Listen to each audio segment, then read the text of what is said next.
la ciencia es difícil de comunicar? ¿Por qué la ciencia es tan complicada? Por un montón de cosas. Un ratito hacemos un par de experimentos más, pero me quiero detener en esto. ¿Qué tiene la ciencia de difícil con respecto a otras disciplinas? Primero, cambia todo el tiempo la ciencia. Si yo les cuento hoy en qué trabajo en mi laboratorio, no va a tener nada que ver con lo que yo les cuente dentro de 5 años. Si Miguel les cuenta lo que fue su tesis de doctorado, el mundo cambió completamente desde entonces. Las preguntas que nos hacemos de un año para otro cambian. Ejemplo biológico.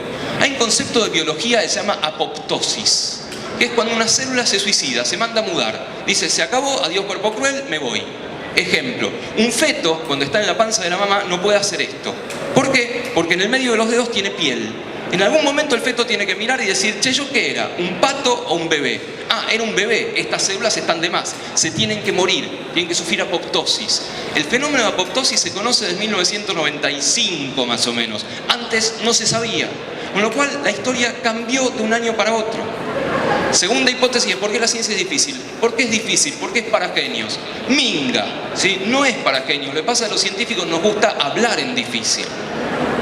A veces hablamos peor que Capusotto, ¿sí? A veces hablamos realmente como para que nadie nos entienda, una forma de contar las cosas solamente para que lo entiendan 3 o 4. Y un montón de hipótesis por qué la ciencia es así de difícil. La ciencia también es difícil porque va un poco contra el cerebro. Suponete que salís al mundo y ves una mariposa amarilla, otra mariposa amarilla, otra mariposa amarilla. Tu cerebro está preparado para decir todas las mariposas son amarillas. La ciencia tiene que estar buscando una mariposa roja. La ciencia va en contra a veces de lo que vos pensás. La ciencia también necesita basarse en la historia, no solamente una noticia de ciencia, y eso es difícil de comunicar. Y posiblemente, y esto es lo que les quiero contar en pocos minutos, también la ciencia es difícil, porque muchas veces te da respuestas a preguntas que nunca te hiciste. No sé si ustedes se despertaron alguna vez en el medio de la noche preguntándose, che, ¿qué es el bosón de Higgs? Seguramente no les pasó eso. Y eso hace que la ciencia sea difícil, porque se va de tu vida cotidiana. Y les quiero contar 3, 4, 5 ejemplos de la ciencia en la vida cotidiana. Primer ejemplo. Mírenme bien, ¿eh? El primer ejemplo es este. ¿Qué hice? ¿Qué van a hacer ustedes en los próximos segundos? ¿Y por qué? ¿Por qué si yo bostezo, ustedes bostezan? Es contagioso.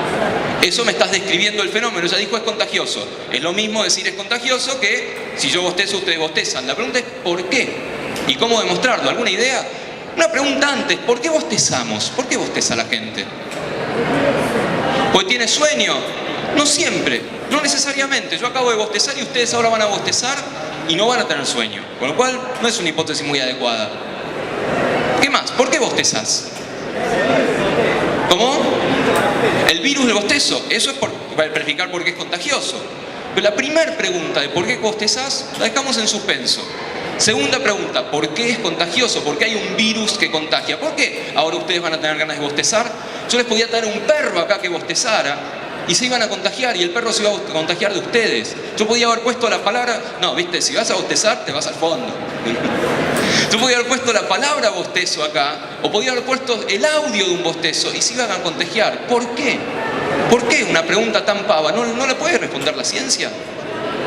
¿Qué quiere decir el psicológico? Acá me dicen, así como ves a alguien haciendo una acción, la repetís. No pasa con todo, ¿sí? Por ejemplo, no imitas cualquier cosa, no te contagias de cualquier cosa. El bostezo sí y no podés evitarlo. Les puedo adelantar un poco. Hay respuesta científica a qué es el bostezo y por qué es contagioso. Son 2 palabras, ni idea. O sea, la ciencia no sabe por qué cuernos bostezamos ni por qué es contagioso. Les cuento, hay una asociación internacional para los estudios del bostezo que se junta cada 2 años. El último congreso fue en París, hace un par de años, fue un plomo, por supuesto, se lo pasaban bostezando. Pero llegan a esa conclusión, no sabemos. ¿Y no está buenísima esa pregunta? Algo que te pasa todo el tiempo y tratar de hacer experimentos a por qué bostezás y por qué es contagioso. Segundo ejemplo de vida cotidiana. Si yo estuviera así, ¿ustedes qué pensarían? Si yo estuviera con la boca abierta y sacando la lengua y no me estuviera burlando, lo estaría haciendo sin darme cuenta, porque yo podría burlarme, podría hacer es otra cosa. Pero les digo, estoy en un lugar así. ¿Por qué? ¿Cuándo está la gente con la boca abierta? ¿Qué les parece? ¿Cuándo? tenés sed, en realidad lo que vas a hacer posiblemente es sacar la lengua para tomar algo de agua, no es algo inconsciente de que sacás la lengua. Hay fenómenos muy puntuales. Cuando estás concentrado en algo, si entras a una biblioteca, vas a ver que casi todo el mundo está así. ¿Por qué? ¿Por qué será que cuando estás concentrado en algo sacás la lengua? ¿Alguna idea, alguna hipótesis o algún experimento para hacer? Les doy una pista. Hace unos años con un amigo estábamos tomando examen en un aula, en la universidad, y nosotros estábamos sentados en una mesa larga, y allá estaban los alumnos. Yo me senté en una punta de la mesa y me puse así. Y mi amigo estaba en la otra punta de la mesa, escribiendo, corrigiendo cosas, lo de fuera. Hubo muchas preguntas de los alumnos en ese examen. Todas se las hicieron a mi amigo y ninguna a mí. ¿Qué les dice eso? ¿Por qué será? ¿Pensaron que estaba distraído? No, que estaba concentrado. Que no es lo mismo. Justamente parece ser que estar así es un tipo de comunicación no verbal que le dice al resto del mundo: no me jodas, estoy concentrado, estoy ocupado. Sigamos un poco el recorrido de ciencia en la vida cotidiana y vamos a recorrer una casa. Les pregunto, a ver, ¿cuántos de ustedes cantan cuando se bañan? Ajá. Reformulo la pregunta, ¿cuántos de ustedes se bañan? ¿Jijiji? Ajá, qué público interesante, el público estudiantil de la ciudad de Buenos Aires. Bueno, la ciencia recomienda bañarse, pero eso es otra historia. Suponiendo que se bañaran, ¿les parece que les gustaría cantar? A todo el mundo le gusta cantar en la ducha. La pregunta es, ¿por qué? ¿Por qué cantamos en la ducha? ¿Qué les parece? Imagínense, es lindo bañarse, créanme, ¿sí? Y todavía es más lindo cantar cuando te bañas. ¿Por qué? ¿Porque uno se escucha bien o porque afuera te escuchan bien? Eso es lo que vos crees. Vos crees que afuera no te escuchan, uy, no se va a bañar, cagamos. Pero la segunda hipótesis, porque uno se escucha bien. Es verdad, aquellos pocos valientes que dijeron que cantaban, vos por ejemplo, ¿por qué cantás en la ducha? ¿Te escuchás mejor cuando cantás adentro? Te escuché muy mal, perdón.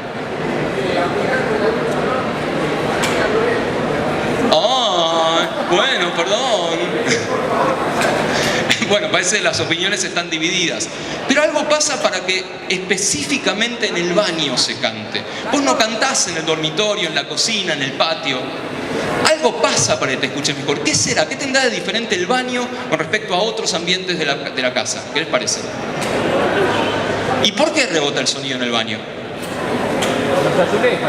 Porque las paredes son distintas. Las paredes no son de ladrillo o de madera o de hormigón. En general hay azulejos. Efectivamente en los azulejos el sonido rebota. ¿Y por qué te escuchás mejor si el sonido rebota? Seguimos dando vueltas, nos llevamos una explicación.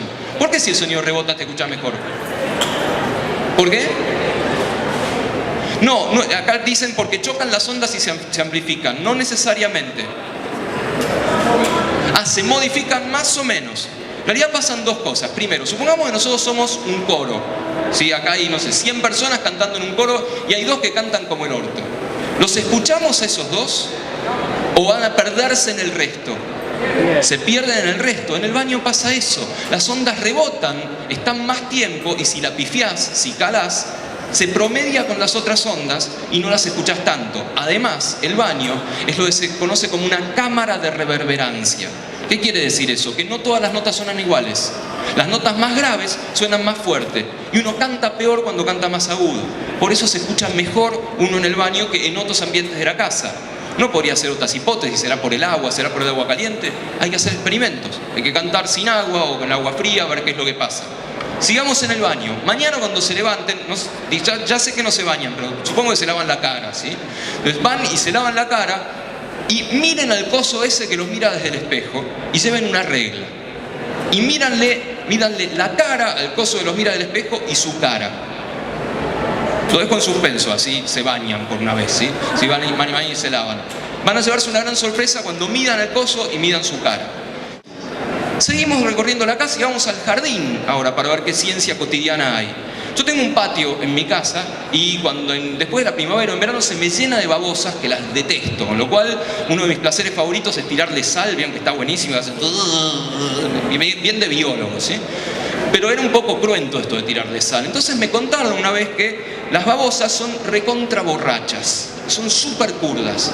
Y que la mejor forma de sacarse encima las borrachas de las babosas, es poner un vaso de cerveza en el medio del patio y las minas no pueden soportarlo, se van tiqui tiqui tiqui, se meten adentro del vaso, se empedan y después no pueden salir y se mueren ahí adentro.